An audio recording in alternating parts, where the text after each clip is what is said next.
मैं संदीप कुमार पंकज हूँ, मुरादाबाद मंडल का संभागीय परिवहन अधिकारी हूँ, आरटीओ इन्फोर्समेंट। देखिए, शरद ऋतु में जो दुर्घटनाएँ होती हैं, वो बेसिकली 3 कारणों से होती हैं। पहला जो सबसे खतरनाक कारण ये है कि ऐसे मौसम में ज़्यादातर चालक मादक पदार्थों का सेवन करके वाहन चलाते हैं, शराब पीकर वाहन चलाते हैं, जिससे दुर्घटनाएँ बहुतायत होती हैं और बहुत भयानक दुर्घटना होती है, फैटल एक्सीडेंट होते हैं, जिसमें लोगों की मृत्यु होती है। दूसरा कारण ये है कि शरद ऋतु में कभी-कभी डेंस फॉग होता है, जिसकी वजह से रोड की जो एज लाइन है वो नहीं दिखती है, या आगे वाहन चल रहा है वो नहीं दिखता है।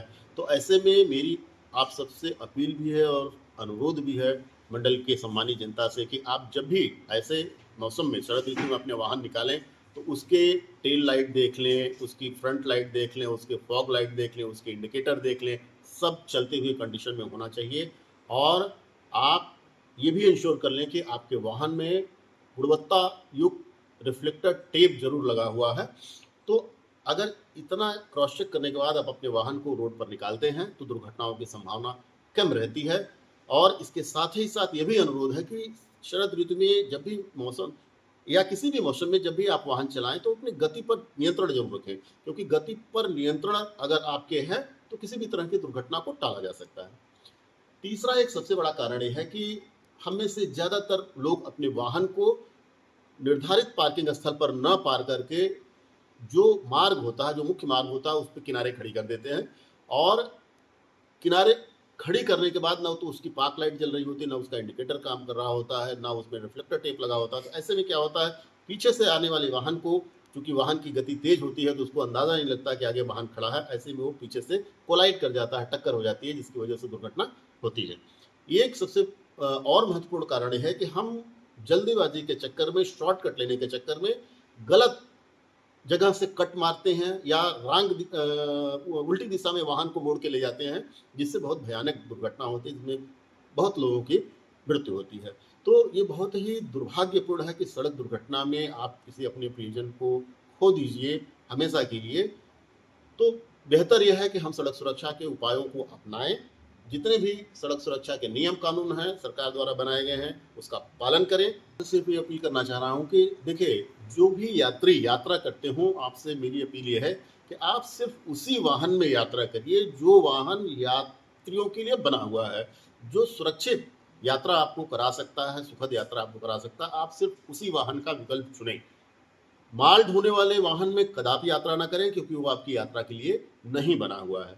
दूसरी बात, जो ये हमारे थ्री व्हीलर हैं, ऑटो टेम्पो हैं, ई ऑटो हैं, ई रिक्शा हैं, इनका हाईवे पर चलना प्रतिबंधित है। हाईवे पर ये संचालित नहीं हो सकते हैं। उसका कारण ये है कि हाईवे पे दूसरे प्रकार के वाहन हाई स्पीड में संचालित होते हैं, और अगर उनसे इनकी किसी भी अवस्था में टक्कर होती है तो उसमें बैठे हुए सभी लोगों की जान खतरे में है। इसलिए मेरा आपसे अनुरोध है, ई रिक्शा चालकों और स्वामियों से भी अनुरोध है, कृपया आप अपने वाहन को किसी लिंक मार्ग पर संचालित करें। हाईवेज पर, स्टेट हाईवेज पर या नेशनल हाईवे पर चलाना आपका बिल्कुल प्रतिबंधित है। देखिए, परिवहन विभाग की प्राथमिकता ये नहीं है कि आपको दंडित किया जाए, आप पर जुर्माना लगाया जाए, या आपका चालान किया जाए, आपकी गाड़ी को बंद किया जाए। हमें मजबूरी में ऐसा करना पड़ता है। अगर आप नियमों और कानूनों का पालन नहीं करेंगे तो हमें मजबूरन आपकी गाड़ी का चालान करना पड़ेगा, उसको बंद करना पड़ेगा, और वो भी आपकी ही सुरक्षा के लिए है। मैं नहीं चाहता हूं कि ऐसी अप्रिय स्थिति आपके साथ हो, किसी प्रकार का आर्थिक बोझ आप पर अतिरिक्त पड़े।